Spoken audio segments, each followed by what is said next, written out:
the game, cause see the boxing voice. Get into the Throwdown Fantasy Minute.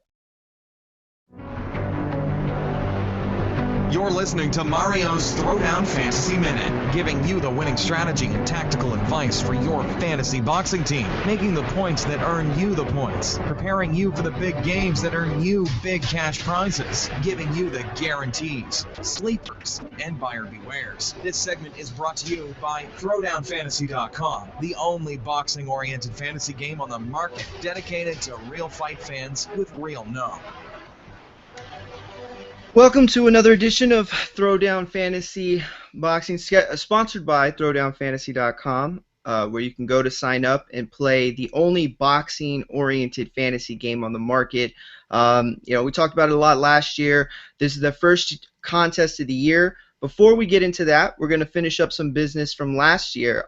It was a great year. I had so much fun learning and loving this game. A lot of you did too, but not all of us won as much as others, but I took home some decent money. I'm not mad, but let's get into a few awards. We're gonna finish up with some Throwdown Fantasy awards before we get into the Garcia Guerrero contest.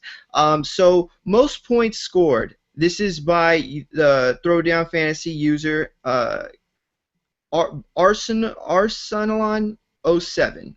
And now you can see on the screen if you're watching on YouTube that he ended up scoring 534.4 points in the Golovkin-Lemieux 2000 throwdown contest. Now, if you look at his team, this is the epitome of exactly what it takes to win at throwdown, and he absolutely deserves, this honor and award for getting the most points because he picked beautifully. First of all, you got Turiano Johnson, who's going to come up again in this awards program. He ended up scoring 130.5 points, which is, a tremendous feat. I think that when you look at his win over Iman Kane, it was huge in so many ways, but it was a shock, and that's what you need on your team. You need those shocks, whether it's an upset or whether it's somebody you didn't expect to score that many points. Chocolatito Gonzalez, which had to be one of his first picks, 108 points. Gennady Golovkin, 118 points. Nathan Cleverly, who was in that war, for his end of the year fight. He ended up scoring 46.2 points. And then you have Kono, who scored 86.2. So these were just so many huge numbers that he put up. I do want to tell any first-time players, this score is, to be strived for, but this isn't normal. This was a great game for him. He ended up doing a lot, ended up, getting more points than you're used to. You don't usually get 3 100-point scores on your team. It just doesn't end up happening like that. But we'll move on real quick and give a couple of other fantasy awards out. Throwdown Fantasy biggest flop of the year is going to go to Vladimir Klitschko for his loss to Tyson Fury on November 28th. We all knew it was a big upset loss, but in terms of throwdown, it was a huge upset loss. Vladimir Klitschko was going for a salary of $5,400. Okay, that's how much it costs to have him on your team, which is considerably high. He ended up scoring 5.2 points. That was, it was just a big letdown. The fight as a whole was a letdown. And so let me quickly explain real quick. The reason for the 5.2 is he didn't throw very many punches, which is a category. He didn't land very many punches, which is a category.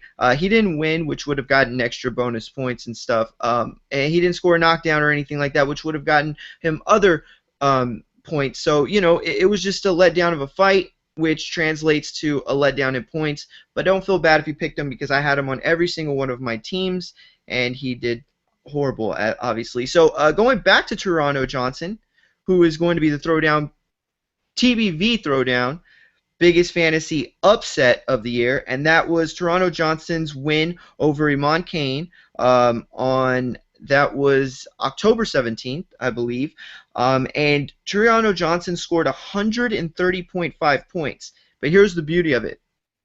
He cost 4,100.